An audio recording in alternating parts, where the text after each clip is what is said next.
বিশ্ব নবী রাহমাতুল লিল আলামিন হুজরা শরীফ থেকে প্রচন্ড শীতের মধ্যে বের হয়েছেন। এমনি তাকায়া দেখে একজন বাঁকা হয়ে দাঁড়াইছে, সোজা হয়ে দাঁড়াতে পারে না, কাপড় এইভাবে ধরে রেখেছে। দাঁড়ায় বলেন আসসালাতু ওয়াসসালামু আলাইকা ইয়া রাসূলুল্লাহ। আল্লাহ নবী বলেন, কে রে তুমি এত গভীর রজনীতে আমাকে সালাম দিচ্ছ?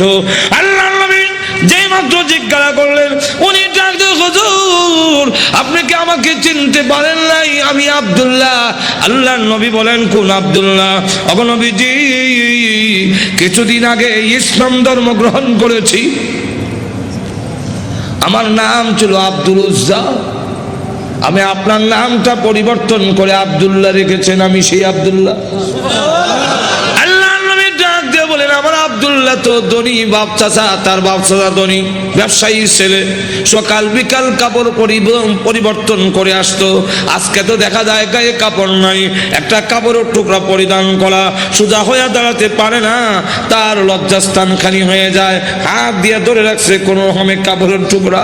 আল্লাহ নবী বলেন, আমার আব্দুল্লাহর এই অবস্থা কেন? শীতের মধ্যে তরতর করে কাঁপতেছে, কিন্তু কোনো কথা বলে না, কোনো ডাক দেয় না। নবী গো, অপেক্ষায় বসে আছি, কোন সময় আপনি বের হবেন। আপনার নুরানি চেহারা যদি এক নজর দেখতে পারি, তাহলে আমার অন্তরে আর কোনো দুঃখ থাকবে না। আল্লাহ নবী বলেন, কি হলো তোমার এই অবস্থা কেন?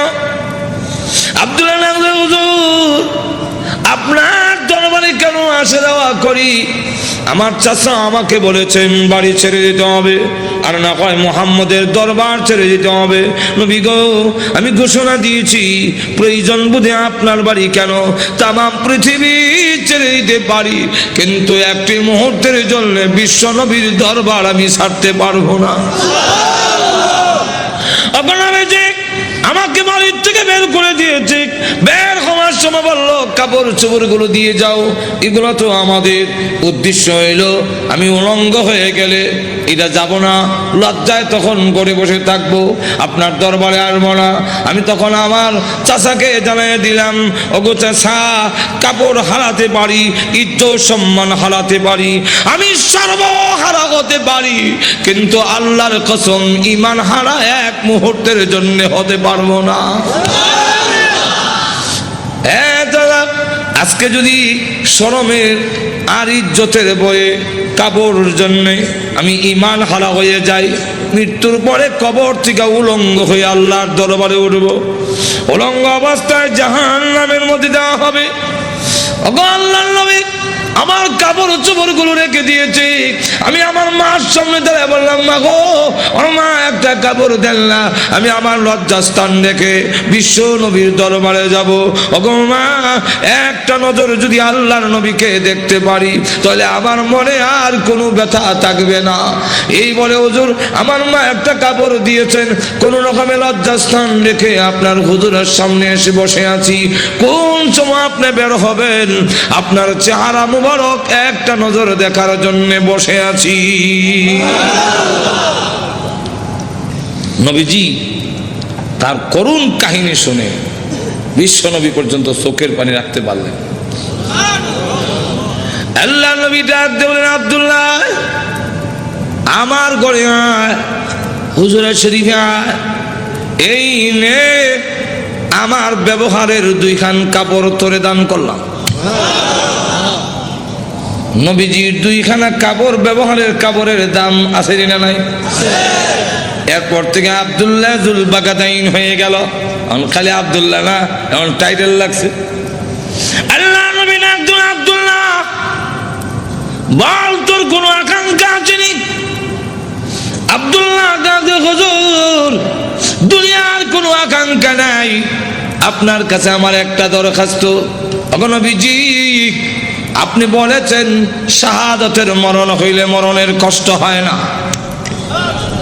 আপনি বলেছেন শাহাদাতের মরণ হইলে কবর গেলে মুনকার নাকির আসে না, আপনি বলেছেন শহীদ হয়ে মরলে কিয়ামতের মাঠে কোনো হিসাব কিতাব হবে না, বিনা হিসাবে জান্নাতে যাবে।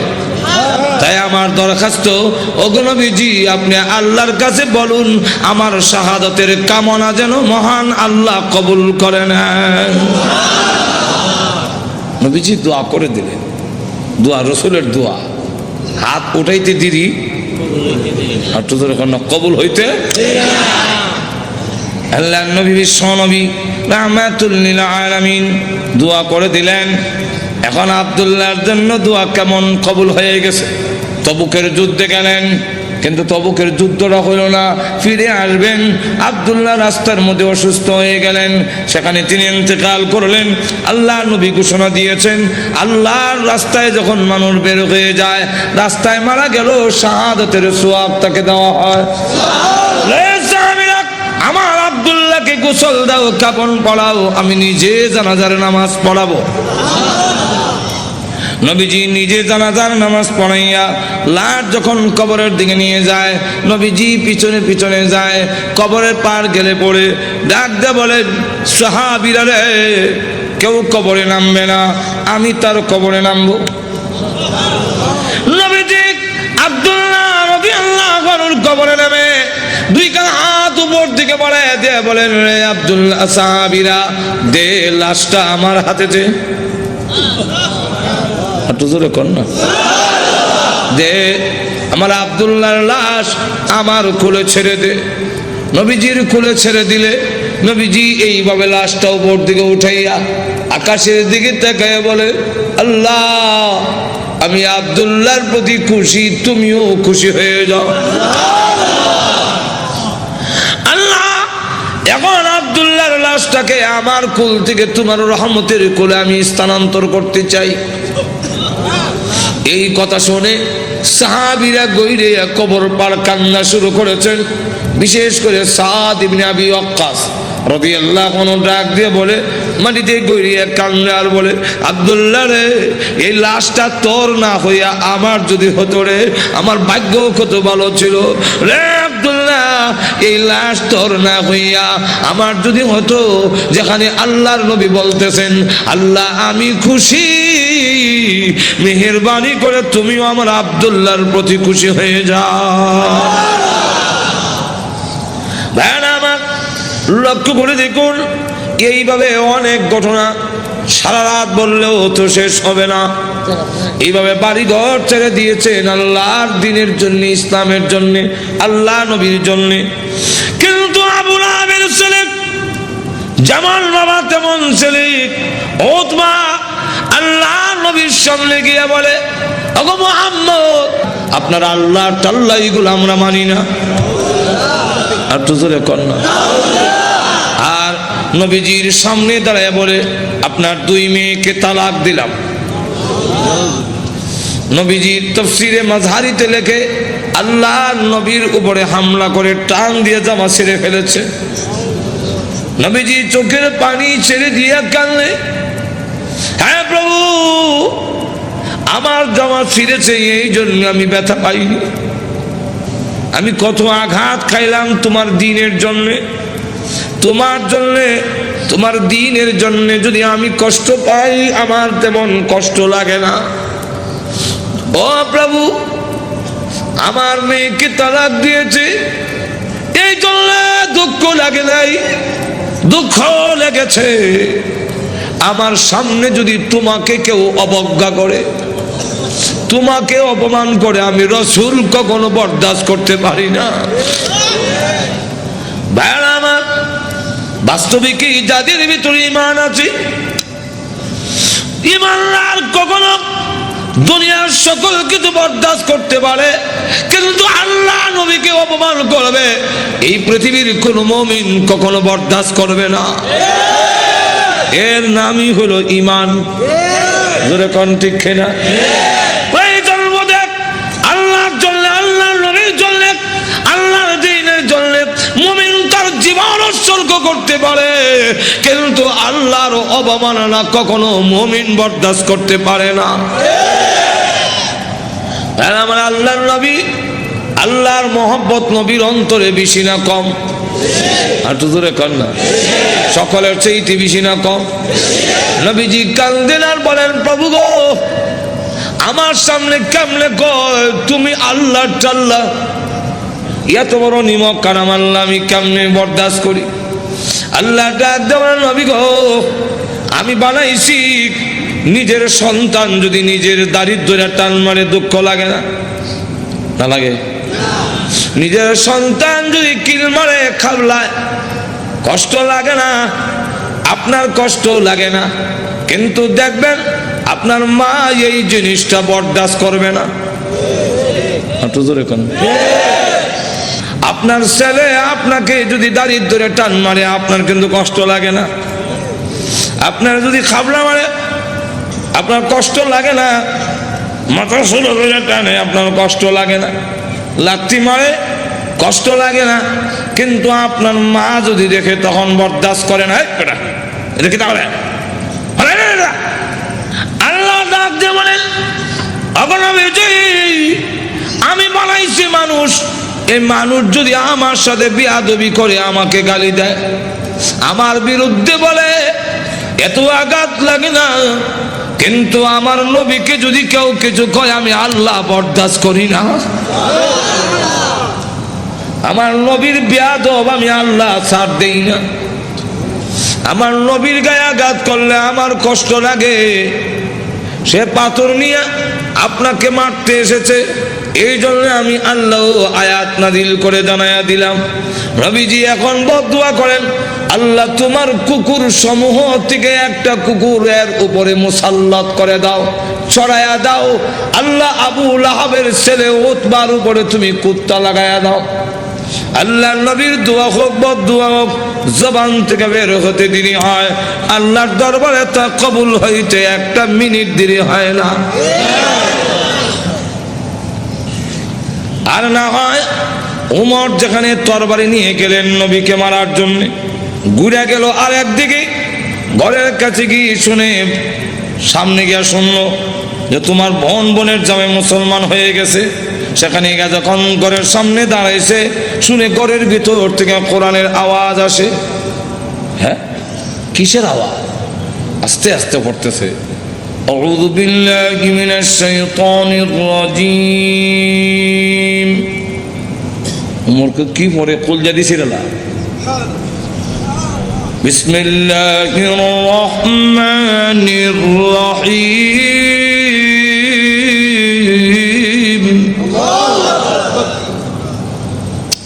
হ্যাঁ, গরকে আওয়াজ হইনা ফাতেমা কাহা আজরাইল আইছে, দরজা খুলছে। আর ফরায় যে হযরত খাব্বাব রাদিয়াল্লাহু, তিনি দরজার আড়ে লুকাইয়া গিয়া আল্লাহ লা ইলাহা ইল্লাল্লাহ সুবহানাকা ইন্নী। বোন এবং বোনের জামারে তো একবারে মারবে না, উমর তো আমারও দুই টুকরা করে নেব, তরবারি আতুই আছে। দরজার আড়ে লুকাইয়া খালি খতমে ইউনূস পড়ে।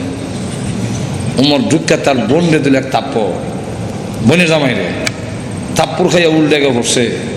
বোন বাধা দিয়ে আমার স্বামীরে মারো কেন? দিলাম তোরা একটা। বোন যখন থাপ্পড় খাইছে, কানের পর্দা ফেটে গেছে।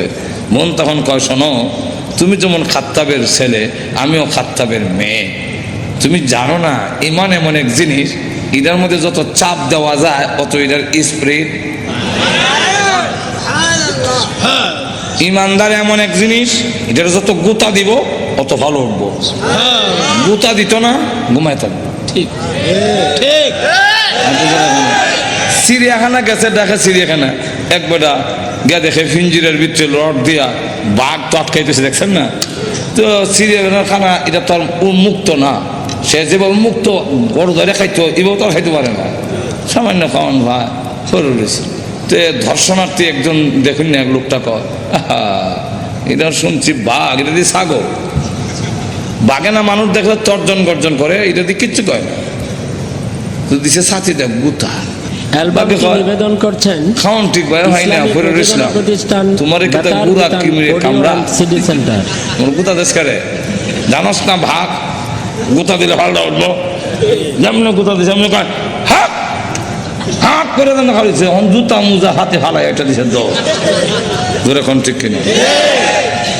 ফাতেমা ডাক দেখো, ভাই তুমি যে আমার চট দিছে মনে করছো আমি বন্ধ হয়ে যাবো?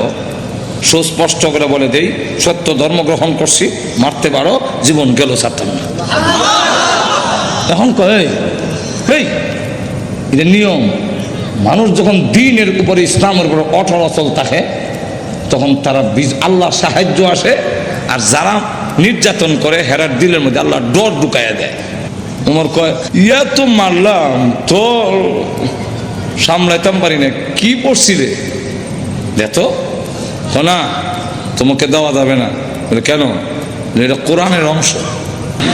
ইন্নাহু লাকুরআনুন কারীম ফি কিতাবিম মাকনুন লা ইয়ামাসসুহু ইল্লাল মুতাহহারুন।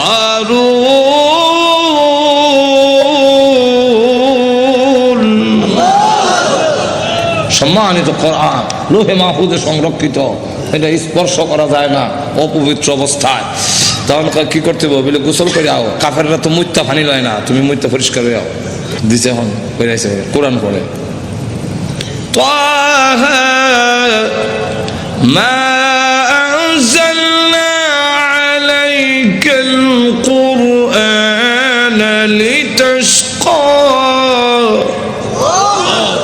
বর্তমান ওই আয়াত পর্যন্ত গেছে ইন্নানি আনাল্লাহু লা ইলাহা ইল্লা আনা ফা'বুদনি।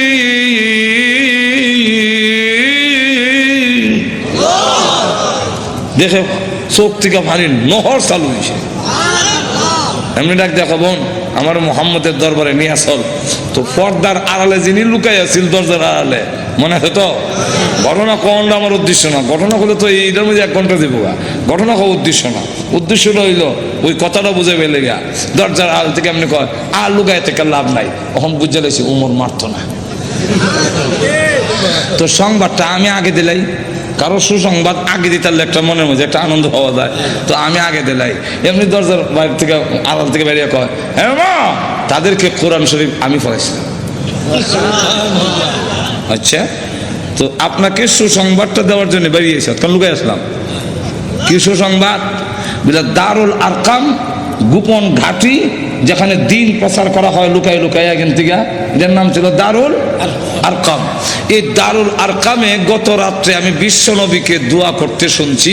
আল্লাহ রসুল বলছেন আল্লাহুম্মা আইজ্জিল ইসলামা বি আহাদিল উমরাইন। আল্লাহ 2টা উমর থেকে একটা উমর ইসলামের ভিতরে এনে ইসলামের শক্তিশালী করে দাও। একটা হলো উমর ইবনুল খাত্তাব, আর একটা হলো উমর ইবনে হিশাম, যার টাইটেল হলো আবু জেহেল। আগে আসলে আবুল হেকম, এরও নাম উমর, আর এই আমিরুল মুমিনিন উনার নামও উমর। আল্লাহ রসুল বলে এই 2টা উমর থেকে একটা উমর আমারে দাও। আল্লাহ রাব্বুল আলামিন মনে হয় গত রাত্রের রসুলের দোয়াটা তোমার বেলায় কবুল হয়ে গেছে। কথাটা বুঝলেন তো? রসুল দোয়া করতে দেরি হয়, বোধ দোয়া হোক এরকম। তো এই অবস্থায় দোয়া যখন বোধ দোয়া হোক আর দোয়া হোক কবুল হয়ে যায়, রসুল যখন কইয়া দিলেন কুকুর সমূহ থেকে একটা কুকুর ছড়াইয়া দাও, এখন দেখেন কি হয়।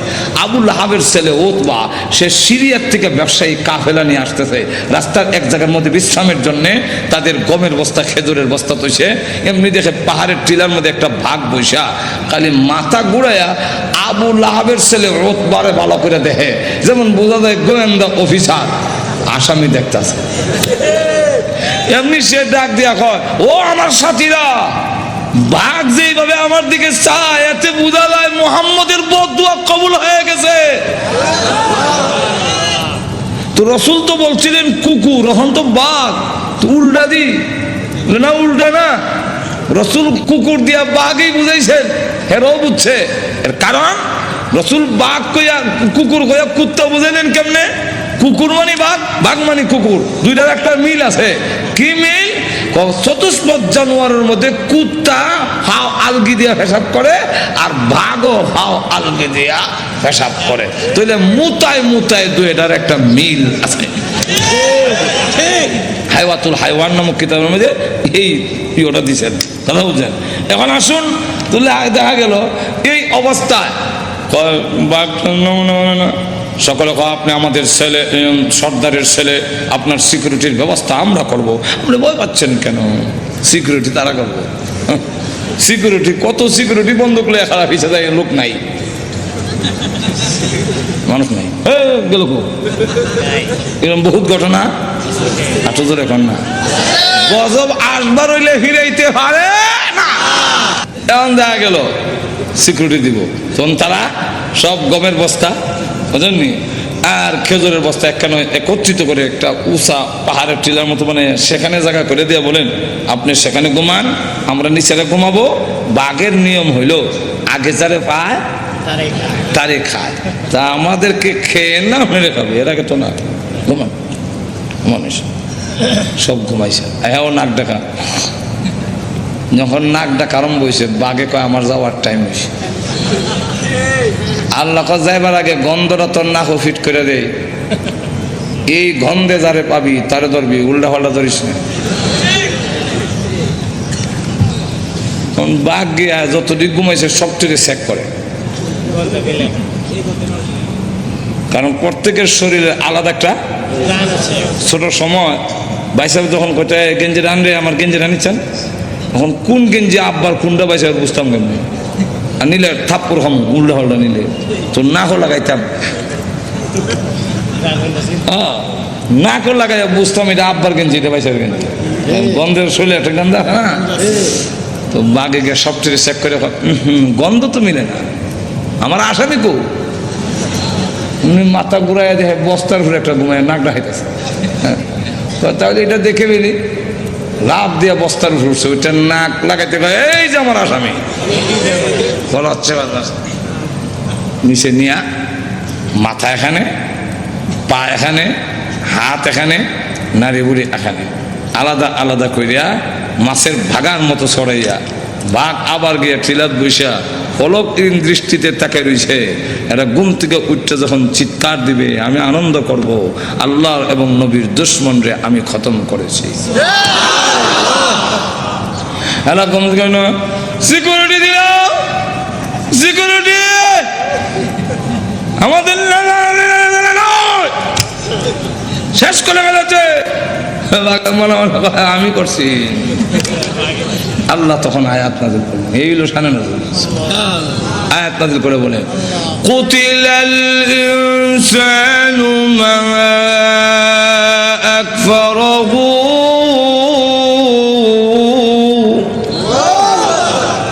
মানুষ ধ্বংস হয়েছে নি, আর তো জোরে কম রক্ষা করতে পারছে। আপনি আমিও ধ্বংস হব মরণের সময়, কেউ আমাদের রক্ষা করতে আর তো জোরে কম